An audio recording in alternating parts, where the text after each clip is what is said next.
I'm Joanne Law, Director of Studies for Mediation Institute and co-founder of Interact Support. I'm on a mission to prevent violence by training and supporting dispute resolution practitioners. Mediation Musings is a series of conversations with mediators and for mediators. So if you're interested in dispute resolution, follow the channel. We're intending to update new recordings each week. Enjoy. Welcome, Andrew. Today I'm talking with Andrew Fa'avale, who is doing many things, but a lot of the work and what attracted me to having a chat with Andrew is he's doing a lot of work about helping people to understand culture and why culture is important, why culture counts. So welcome, Andrew. Thank you. Would you maybe like to tell the listeners a little bit about what it is you are doing? Okay, so I'm based here in Brisbane, Queensland, but I'm working here in Queensland and in Victoria, mostly around supporting government departments and other community organisations to engage with Pacific Island communities. And at the bottom of that is just cultural awareness or cultural humility is the frame we like to use, and understanding that culture really counts, whether it's in education, justice, whether it's in mediation and communication. How we see the world through a cultural lens is critical for our relationships, and relationships are key.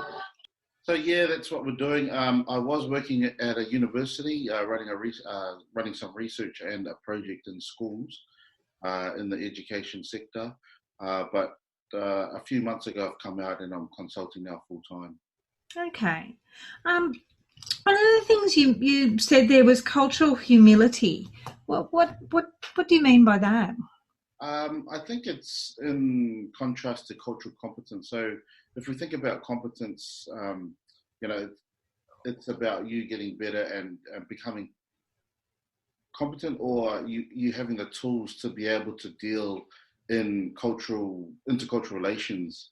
But the frame of cultural humility is actually around the more you know you have to learn more. Yeah. Okay. So it's like it's becoming more and more aware of what you're not aware of and the bias that you have. Oh, that's beautiful. Yeah, because it's that whole frame of cultural competence assumes that it's something that you learn, and assumes that a culture is homogenous, like everyone from Pacific Islands is the same. You learn a couple of things and you'll know all about them, which is obviously rubbish. Yeah, that's the risk. I think when we frame it in cultural competence, one way of looking at it for government departments and organisations is if you do a one-day course, then you're competent, and it's a tick box kind of situation. Yeah. Whereas cultural humility acknowledges that it's an ongoing journey of learning and discovery, and what sits at the bottom of that is curiosity, and curiosity about the other, but also about yourself. Yeah. Yeah, absolutely. Because, and certainly from our frame as mediators, there's many assumptions that are so ingrained that they seem like it's just reality. And it's not. It's just your view of the world based on your upbringing. So, I suppose that humility means that rather than saying someone... of how our experiences, our nurturing, our parents and our environment has impacted on how we make meaning of the world, then we can see that in others. Yeah. So when working with teachers or government officials, when they're coming into a workshop for me, with me, they're often coming in to know about Pacific Island communities. Who are we? Where are we from? What's our history? Essentially, it's to engage with our community better. And the essence of that really is when you know yourself, you can know others better. Yeah. It's really a reflection workshop more, I think, than it is learning about the mechanisms of our cultures. Yeah, wow, that's really powerful. I imagine the people at the end they may not have expected to learn what they did about themselves. Yeah, well, prior to coming into the workshops, we do. I've got an online course, and it does tell about the histories and migration paths and our traditions, but it also questions them about the same things. Mm. And with that personal experience, you can see how they can then empathise with the different ways that we might, and some of the differences come out of very natural things, like a lot of the Western Academy and the Western knowledge comes from the global North, where simply it's colder, and so a colder environment was conducive to houses with walls and a solid roof, and that's then conducive to individualistic living. Yeah. Whereas for us in the South Pacific, here in the global South, it's tropical, and so we need breezy, our breezy kind of housing. We have breezy kind of clothing. Our houses don't have walls, and we live in villages, which means there's fluidity between families, and then it leads to collectivism, collectivity. Yeah. Yeah, and I actually that collectivity and the wider concept of what a family is I think a really important thing for people who come from that mum, dad, grandma, grandpa. That's kind of it. Maybe aunties, but not as decision-making members of the family. I think in mediation that impacts, because sometimes when we've got just the party in the mediation, for example, Pacific people, we believe that we are relational beings. So the essence of our sense of belonging is that we only exist in relation to our family, our village, our country, and so decision making is collective. And so, therefore, something we have to interrogate as mediators and dispute resolution practitioners is, do we really have all the people in the room who are key to making a decision? Yeah. Look, it's a really important area, and something I've been particularly concerned about because I think that's something that is severely missing. We're training family group conferencing now, and I'm actually going to be doing the training myself very, very soon, with the intention of adding that to my practice as a family dispute resolution practitioner. Because it's not just people from the islands, a lot of people from the subcontinent as well. There's other members of the family that are key in making decisions. That's right. And so I think it's important to know that to get a sustainable agreement, you really should have all the people.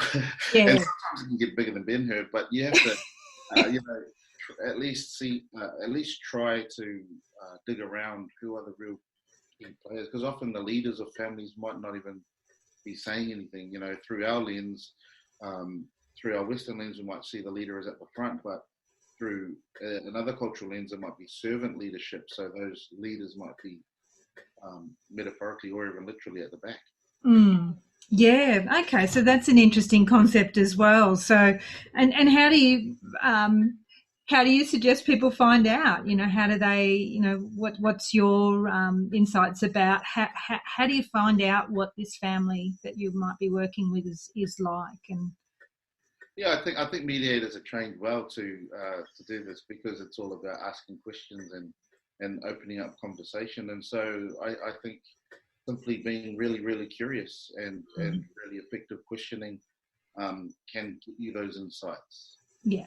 And it really starts from that perspective, which I think mediators are coming into practice with. And if not, they get... Okay, so what's your? I guess I always like to know how people got into the work that they're doing. What's your formation? How did you end up doing what you're doing? Doing what I'm doing. How I got into mediation was I was actually at law school in New Zealand, and I took a break from it, and I then got a job for the government doing tenancy mediation, and this was in the early 2000s. And so uh, the training we got was really high class and high level. So we got so much training at the time through Leader, through private contractors, and so I really came to enjoy the process, and I thought it was the process that suited me more. Yeah.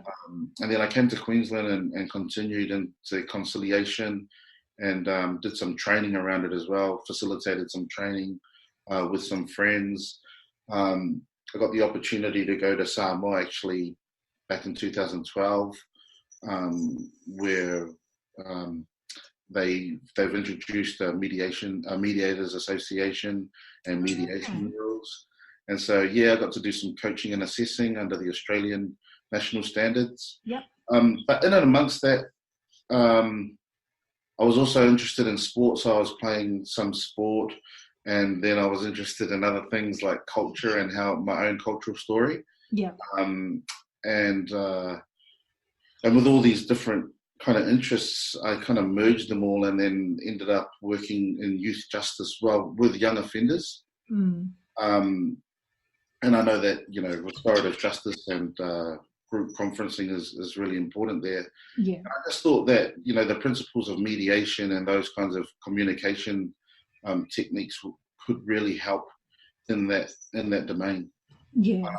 One thing that I felt hindered by, though, was I was working with Pacific Island young offenders here in Brisbane, and it just wasn't culturally tailored. So I found it was limited by the lens through which the programming was designed. So it was designed through a very Western framework, and because it didn't take into consideration cultural principles, I just felt like we were limited. So myself, my wife, and a couple of friends came out of that organisation and started our own. Okay. Yep. Yeah. And so is the major distinction about who's in the room, or are there other things as well? Like, for example, we talked about the differences between collectivity and individualism. Yeah. So, so many things cascade from those two differences when designing a program.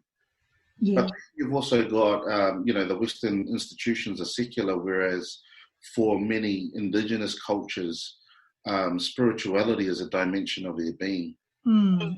And so if spirituality is central to the way we see the world, but it's not included in a program, it's asking us to leave a part of our very being at the door. Yeah. And so there's so many others, like, the system of governance here is through democracy, whereas in the islands and other indigenous cultures, it's custom. And then there's written instruction versus oratory. Our customs are passed down through oral traditions. Yeah. And that leads to the difference in low context and high context languages and cultures. And when you aggregate those kinds of fundamental differences in ways of being, ways of thinking, and ways of knowing, it really impacts on how we should design programs and how we should conduct our practices as dispute resolution practitioners. Yeah. Yeah, absolutely. No, that's really really important, and I think probably for quite a few people listening, it might give a moment to think about. Am I offering something that is appropriate? Is the context being taken fully into account for my clients? And so, some people are, as you were, constrained by the program and the approach. So I think it's a matter of also helping the grant makers and the government to understand that there needs a bit more flexibility around that. Is that because some of this some of these restrictions come down to the constraints of the programs? Yeah, and to the frameworks that they're created through. And the practices are designed. Who are they designed by? Because there's going to be a bias towards that way of thinking, and biases are there. Everyone's got a bias, just like everyone's got a culture, and it's not saying that one's better than the other. It's just saying that we need to be mindful and interrogate these things and include these factors if we are going to achieve what we come into practice for, which is sustainable change and getting people through impasses. And yeah, absolutely. No, that's yeah. So that self-awareness, we've kind of looped right back around to the start, haven't we? Because and that's where it often leads back to. Yeah, because it is such a fundamental principle, and one of the, for me, because I am from that Western secular culture, for me, self-determination is such a fundamental thing. But the meaning in a in a relational society where self-determination, it might have a completely different meaning for someone. Yeah, it's and that's just it. I've done research in the university around the motivations for student success, and 100% of my Pacific participants mentioned that their main motivator for going to university was to pay back their families. Wow. And that's very different to a Western frame where most would say that they're there to forge a career path and their personal success or what have you. It just comes down to collectivity and individualism, where collectivity is about the greater good and individualism is about self-determination, as you say. No, really, really interesting concepts that, we're probably not, or some of us probably not talking about or thinking about it as much as we could or should.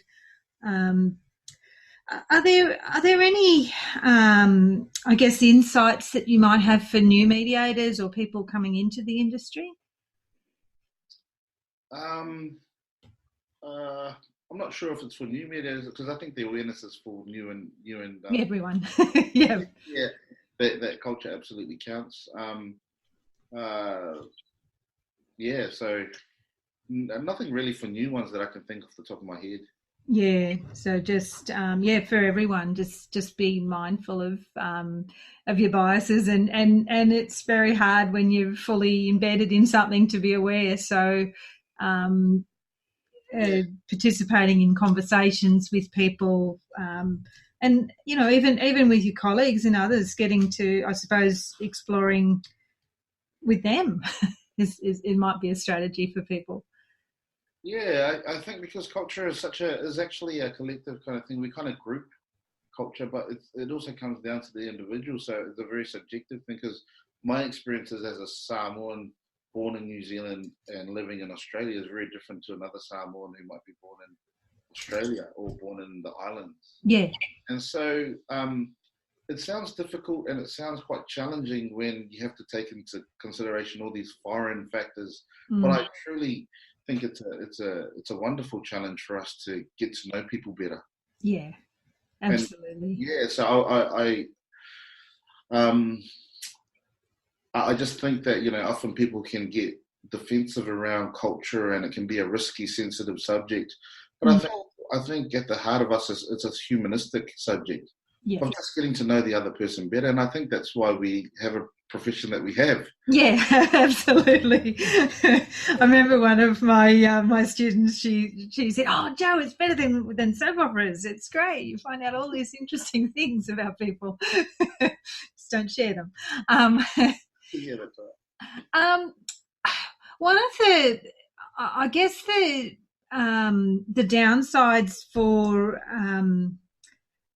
culture and the need for these relationship connections is when when there's problems like family violence, and it's not as simple. People still have this illusion, we'll just leave, but leaving a partner isn't just leaving a partner. If you're in that sort of culture, it means everything. That's right. Especially being relational beings, we believe that the space between us is not empty or void. It's the space that connects us.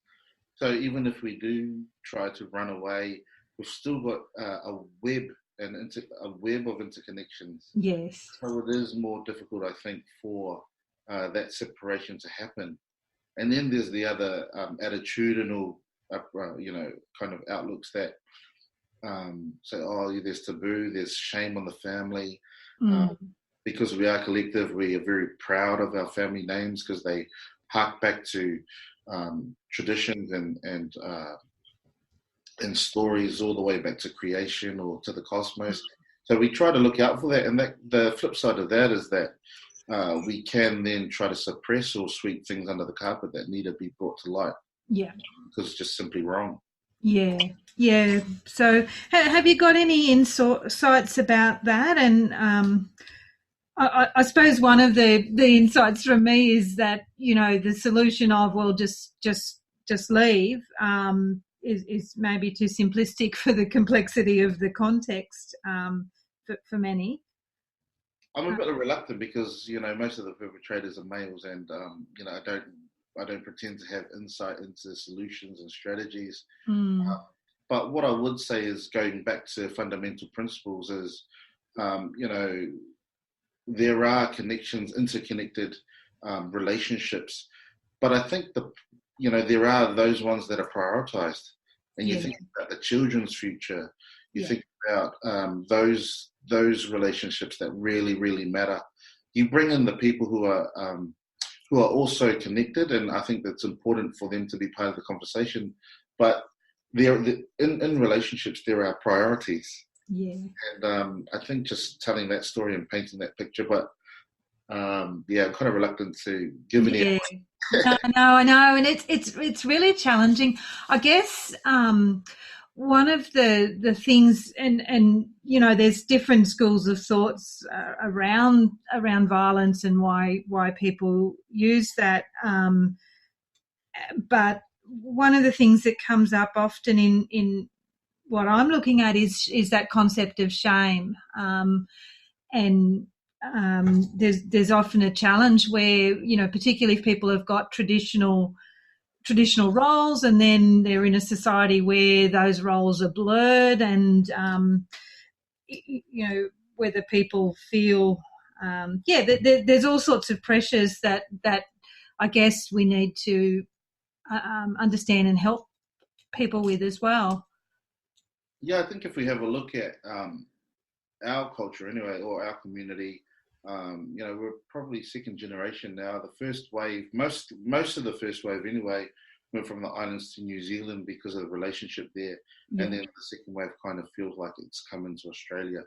Although, Pacific people are spread all around the world now for different reasons, sport and their own and business and other strengths and talents. But in terms of what you're saying, in our research in health, we look at the social determinants of health. So, health and well-being is the construct, or is made up by so many different factors that aren't only related to nutrition and that narrow kind of view. It's related to socioeconomic status, to financial literacy, to the area you're in, the education you're able to attain, and a myriad of underpinning kind of pillars that are way broader than health. And I think when we think about our communities who are still trying to navigate and negotiate a Western system, it's been a little bit confusing, and those social determinants come into play.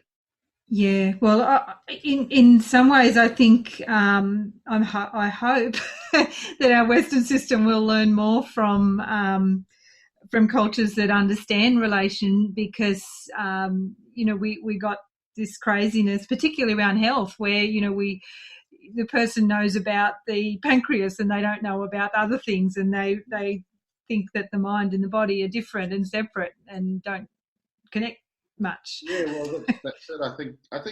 I think it can be reciprocated. I think if, for example, there was a genuine co-construction of knowledge between traditional knowledge systems and Western knowledge systems, and knowledge is from all around the world. I think we've got heaps of opportunity there to create new solutions and strategies. Yeah. But that depends on whether we're open enough and courageous enough. Yes. To open our hands and our minds and our hearts to other ways of being, thinking, and knowing. Yeah, that's it's a really exciting time. Although people are thinking, "Oh man, it's rapidly changing. There's so much disruption." I think we can take control of that. yeah. Yeah, absolutely, and I think that's a really important thing. We do need to be leaders in this time of There's just so much noise and confusion for people that helping them to I guess trust what's trustworthy and be open to consider if things aren't working and aren't making sense, maybe consider that there's other ways to look at things. Yeah, for sure. These are exciting times, I think, but I might be naive. Well, I think it's better to be excited than pessimistic because you're going to get better results.